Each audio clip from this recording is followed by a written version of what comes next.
Hi guys and welcome back to the Mighty Blues. My name is of course Cameron and today we are here to discuss the absolute embarrassing performance that we've just watched against West Ham United at Goodison Park, and I think that's the only way that I can really describe it, to be honest. It might be being a little bit harsh, but for me there was just no fight, there was no passion, there was no organisation, there was nothing in the game. We just looked so empty. We looked like a team that had nothing about us, and it brought dangerous flashbacks of Ronald Koeman's season last season, where the team were just running around not knowing really where they were supposed to be, not knowing the roles and just getting in each other's way. Really, we've seen it with Cenk Tosun getting a chance on goal, obviously running towards goal, and Gylfi Sigurdsson standing in his way as if he's trying to stop him from taking the shot. And it's just little things like that just show the poor organisation and the fact that we really were all over the place yesterday.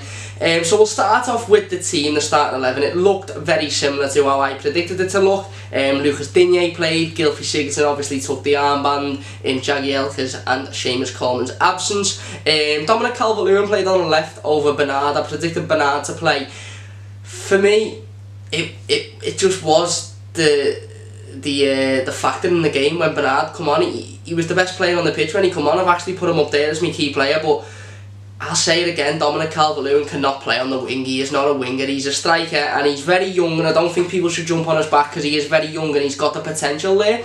You know, he can finish, he can bring the ball down, and he has got pace, but that doesn't mean he can just be pushed on the winger and he can play on the wing, because he really can't. I think he was out the game yesterday. I don't think he had more than 10 touches. I've had a little bit of time to calm down after the game now. I'm recording this on Monday. So yeah, I've had a little bit of time, and I don't think he had more than 10 touches on the ball, and it was just a waste of position. Obviously Bernard come on for Morgan Schneiderlin in the 42nd minute. Bit of a strange substitution in terms of times. Not too sure why he didn't wait it out till half time. Obviously not going to go into Schneiderlin's performance. Deepest condolences are with him and his family. I'm sure you've heard he lost his father in the last week. For me, if Morgan Schneiderlin's obviously got every right for his head to not be in the correct place, mine wouldn't be either. I'm sure none of you guys would be, and he should be entitled the time off. I appreciate, and I'm absolutely made up that he stepped up and he said, no, I can play, I'm ready, I feel ready. But I think if he wasn't ready, that was maybe Marco Silva's decision to understand that and maybe keep him out of this game. But he was brought off in the 42nd minute, and we seen Bernard come on, and Bernard sort of adapted to that left wing position, and Calvert-Lewin went up top with Tosun, and still when he went up top didn't really touch the ball. Yeah, like I said, I've put him up there as the key player. I thought Bernard was fantastic throughout the game. I thought he was the best player on the pitch, and he was the only player that looked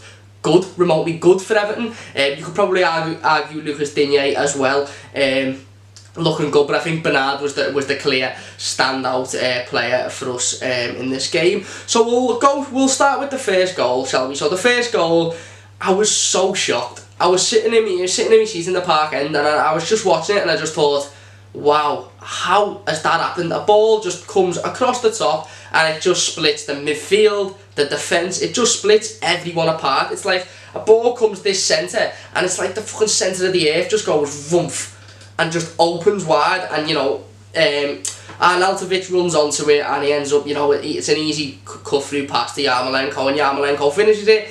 That's when I thought, here we go, it's come back to haunt us. This not signing Yarmolenko saga for 4 years is going to come back and haunt us. Obviously he slots and he makes it 1-0. Again, didn't really look like getting back into the game after that. It was just another poor performance, a performance that could only see West Ham scoring again. Again, it comes to Yarmolenko in the box, and it's just flashbacks. 3 or 4 years ago, Europa League, when he done the exact same thing, cut in on a strong left and curls it round, and he is class at doing that. He is. Whatever you think about him as a player, I don't watch much Ukrainian football, so I don't know how good he was there. I just know how good he was against Everton in that Europa League game, and again yesterday with that shot, it's just unstoppable. But why is he being let down on the ball to put his foot on the ball, roll it forward, and then take that shot? I put him as the key moment there. I put the second goal as the key moment because I just thought it was quite ironic that he scored a near identical goal to that against us in the Europa League them years ago, and then we spent the 3 or 4 seasons after that trying to sign him. Obviously we weren't successful, and now he signed for another Premier League club and scored pretty much the same goal against us at Goodison Park. So it's the most Everton thing you could get, really. It's Everton being Everton. So yeah, anyway, just before half time, a ball comes in, a good ball, and Gylfi Sigurdsson gets his head on it. You know, it's a good header, to be fair. I don't think Gylfi had much involvement in the game. I think he wasn't particularly good. But it's a good header, and he gets his head on the ball, and he scores, and he makes it 2-1, obviously, to West Ham. We then go in at half time, and you're thinking, alright, we can back this up, we can sort of, you can have a good team talk, we can come out rowdy, and we can come out and we can go at them and aggressively attack, and that's what we done. We come out in the second half and we attacked, we were aggressive, we were forceful, and we looked like we were going to be the team that got the second goal, the next goal. Wasn't the case. Again, against the run of play, another ball splits everyone open, and Arnautovic obviously goes one-on-one with the keeper and slots. Poor goalkeeping by Jordan Pickford, maybe. I wasn't paying too much attention to it, to be honest. I don't know why Arnautovic is doing all of this stuff to the park end and all of that, as if we were dead gutted that we didn't sign him. Don't get me wrong, he's a good player and he would probably be in contention of playing for us, but I'm not that bothered that we didn't sign him. So all this as if, like, do you know what I mean? He turned around to us and stuck the fingers up on the last day, and we were all crying our eyes out. It's just a bit of a joke, to be honest. I just think he's a bit of a snarl player, if I'm being deadly honest with you. But nevertheless, he done what he needed to do for West Ham. He scored a goal, and he is a good player. No matter what you think of him, he is a good player. But yeah, overall, I think it was just poor performance. It was just heartless. There was no confidence, and that's the reason why I'm a little bit worried about this performance, because I'm not too worried with going forward in terms of silver brands in the squad and stuff. I don't know whether the players are good enough. You know, we seen Cenk Tosun have another poor game yesterday, and I'm a fan of Cenk Tosun, and I think he can become a really good player, and I think he can score the goals he needs to, but you can only make so many excuses for, oh, he's not in the right position because he's doing other people's jobs. And there was a few times yesterday when he wasn't in the right position because he was coming out and he was doing the job of the midfield.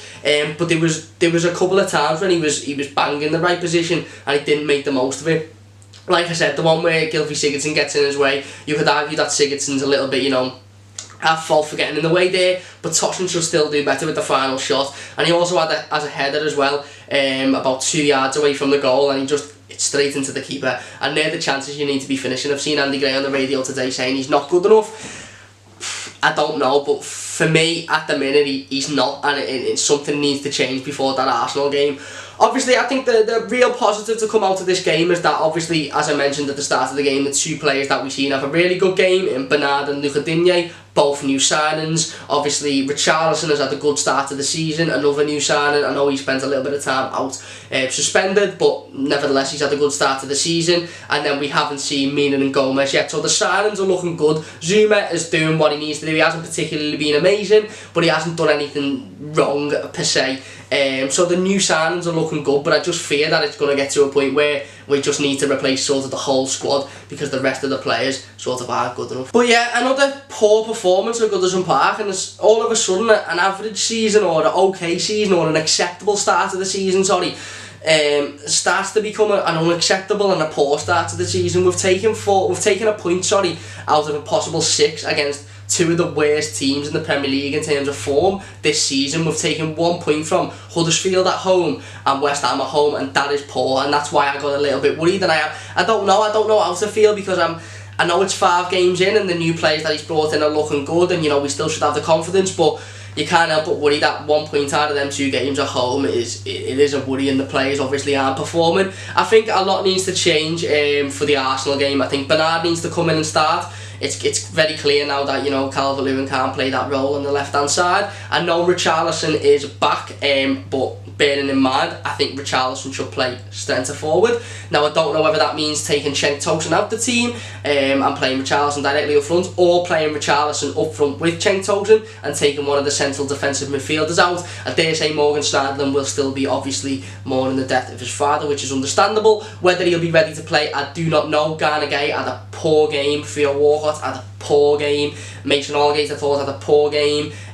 So I don't know whether he'll take one of the central defensive midfielders out and go for 2 up front, or whether he'll just take Tosin out, give Tosin a bit of a rest, and go for just Richarlison up front on his own with Bernard on the left. But I do think that needs to happen, and I don't think it'd be the worst thing to change the formation either. It's quite clear now that this formation isn't working for us and isn't doing what Marco Silva wanted to do, isn't doing what we needed to do, you know. So I think it wouldn't be a bad thing to change the formation about and play 2 up front from the start with, you know, Walcott on the wing, offers pace. I can't see us Walcott having a brilliant game against Arsenal just because of the past with Arsenal and things like that. You don't really see ex-players going back to their beloved clubs that they spend most of their career at and, you know, scored in that hat-trick. So I can't see that happening, but I do think Bernard needs to come in because he proved now that, you know, he can keep up to scratch in terms of pace. He was the most attacking player. He was our biggest attacking threat yesterday, and I think every time he was getting past players, he was either making sure that he was getting decisions in terms of fouls, or the ball was going out of play and he was getting, you know, winning fouls for Everton. So I think he definitely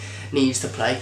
But yeah, overall it was a disappointing game, wasn't it? It was a game that you just want to forget about. I was absolutely livid coming out the stadium yesterday. I think it was just so shocking because you go in and you think, we've got this here, we're gonna win this game, and then we go on and it just never happened. And it wasn't that we didn't win it, it wasn't that we lost, it was that we got absolutely outschooled and outclassed by a team that have been poor this season. And let's be honest, you know, whether they played well yesterday, which they did, respected them, but they've been poor this season, and we made them look like Barcelona at home, and they absolutely dominated us. So let me know your thoughts in the comments section down below. Are you as disappointed as me? Are you a little bit worried, or are you keeping an open mind that we are only 5 games into the season, and the fact that obviously, you know, there's a couple of players to come in that we haven't seen, you know, the players that so far he's brought in have been good, and are you just going to wait it out, and are you of that understanding that we're not going to do much this season, so, you know, just go as it is and have a good cut run basically and do okay in the league?